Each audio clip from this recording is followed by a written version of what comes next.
Hi everybody, this is Mike and this is the Michael W. Hull channel. Today we're going to talk about how to prepare a piece of music and also prepare technical exercises. I'm going to start with the technical exercises because they involve all the mechanics and all the things we need to play music. The most pertinent thing right now is the arpeggio study and a scale. So those of you who are taking from me are taking in several capacities. Some people taking private lessons, some people in small group sessions. Preparing for RCM exams, others at universities. So I'm going to play the G major scale at the prep level on page 6 in your technique book. And the G major scale starts on the G tonic, 3rd string open. So these circle numbers are string numbers. Then the second finger on A, 2nd fret. Now we move to the 2nd string. 3 notes on the 2nd string, B, C, D. And then the 1st string. When you get to the octave tonic, just come back down exactly mirrored the way you came back up, the way you came up. So we're physically moving down the strings from the 3rd string to the 1st, but ascending note-wise. So now we're going up the scale,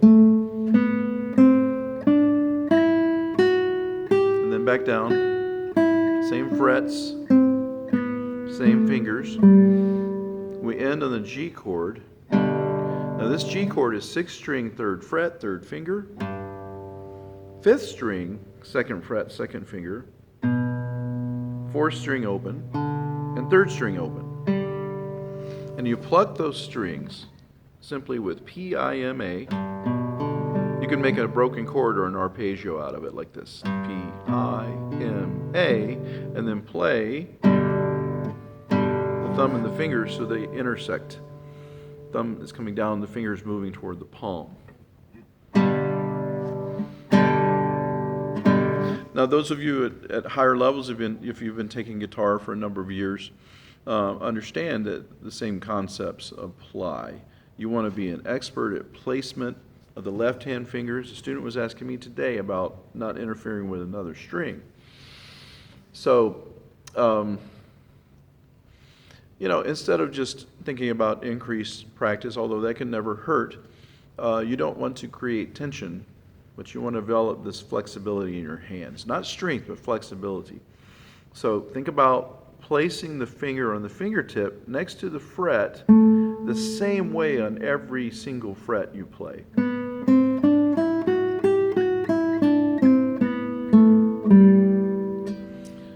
And the chords too. So the 3rd finger is right next to the 3rd fret on the 6th string and so forth. And then when you play the fingers together, these are free strokes. It means you're just following through into the air without touching another string. It's not like a rest stroke. Rest strokes are playing through the string and landing on the adjacent string. That's really excellent for the scale because it's a really loud sound. So when you're playing scales, if you can get the rest stroke comfortable, definitely get the alternation of the fingers. That is one of the first priorities of playing scales on a classical guitar, is alternating the fingers. And as you get more comfortable, try your hand at rest strokes instead of free strokes. But on the arpeggios and playing chords, definitely free strokes. So understand that when you're playing in these scales on page 6, the C major scale and the G major, you're ending the scale on a chord, the tonic chord of that key. You may have learned strumming acoustic guitar or electric, and it's perfectly valid to learn shapes because we create full, rich sounds on the guitar through 4, 5, and 6 string chords. And that's great for accompaniment. These chords we're playing now, these voicings, or combinations of notes, are more like you would approach the piano. So sometimes you play a lower octave or a different combination or order of notes. So the C scale would be C major scale. Notice the alternation, then the C chord. That's the same fingering and same shape as the C chord that you strum. You just played the middle 4 strings, 5, 4, 3, and 2. So all the strings and the chords we're learning so far classically are have adjacent strings. So practice that. The other thing is the arpeggios. Now, an arpeggio is just a broken chord pattern, like taking a chord and playing the notes individually. And also, like when you sing instead, or if you were to sing an arpeggio instead of singing the whole scale, you would sing root, third, fifth, or do, mi, fa, do, okay? So that's an arpeggio. Here, we're taking two chord shapes, basically, on the page 7 arpeggios. And these are in the higher levels, too. You just get a little bit more speed and complexity. But if you know the basic C chord, and then the G7 with the B in the bass is an inversion. Okay, so the C chord is just the finger 1 on the second string, 2 on the 4th string, 2nd fret, and then the 3 on the 5th string. Notice the fingertips. Okay, fingertips next to the fret. Now, the chord in the next measure is a G7, but you play a B in the bass. So that's second finger, 5th string, 2nd fret.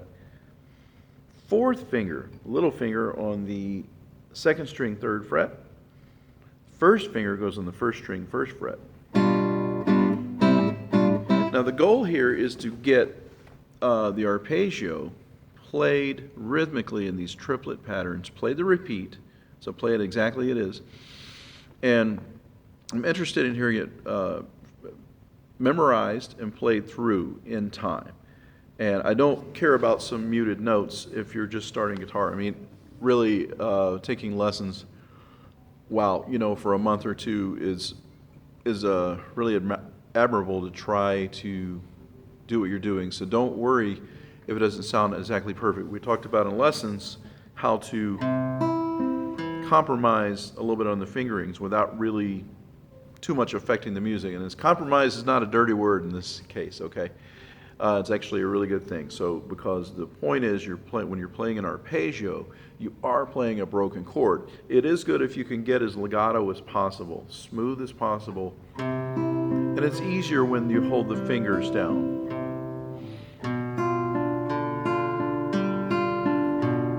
Not always possible, though, for beginners or people less experienced. So, in that case, play and let go what you need to let go. Just don't fly off into space.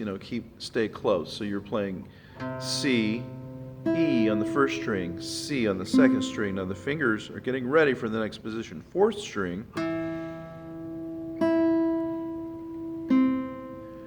All right, now I didn't lift that time, but if I did, play the 4th string first, and I could lift, and I'd play the 2nd string.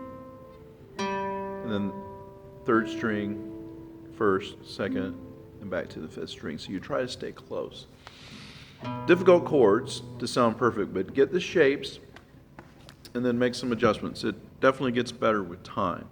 But you want to get this triplet pattern.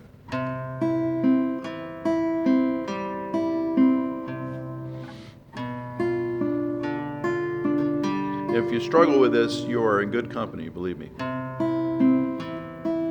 I think my first 3 weeks of lessons, I just about quit when I was about 16. The right hand, notice I'm playing P, thumb on the 5th string, the middle finger on the 1st. These are all free strokes. So free stroke thumb, middle on the 1st, index on the 2nd, and then I change the bass string. Next time I play the 4th string, and then 3rd. So I'm alternating the thumb between 5th string, like that, 5, 4, 3. But keep the hand fairly still, free strokes, and get that combination in there. That's the technique part. I'm going to play one short piece and do more of these later, because a lot of you are at various levels and goals right now. We're trying to cover a lot of ground here before the middle of the semester, so I hope that helps. So this is the prep level Petite Pony or Little Pony, and let me play it one time.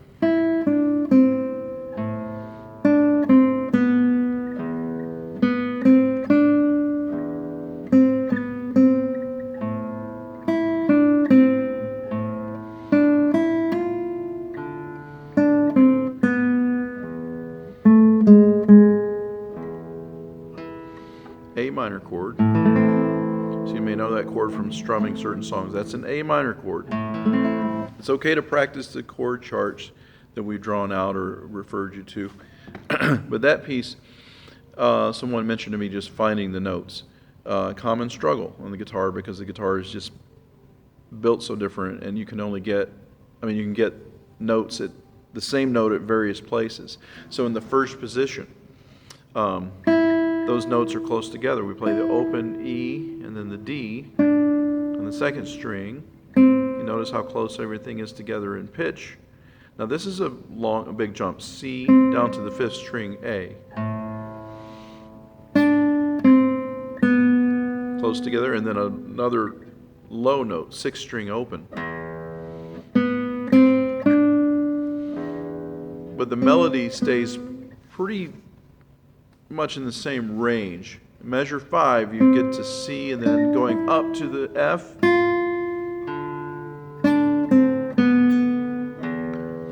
There's a G sharp on the third string, first fret. Sixth string open, fourth string E, second fret, and then A minor. You can find the A minor. You can strum that. That's got that little squiggly line with the arrow. The arrow is pointing up, which means down strum. You're strumming down toward the floor, which is where the first string is. So the higher notes, so it's kind of backwards, It's kind of cool. But you can learn a lot of these notes from all those scales on page 6 in the prep level. So you reference that. You've got to understand string numbers, finger numbers.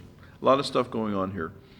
Get the basic skills of an arpeggio pattern, PMI, scale, alternating index and middle, and you'll be good to go.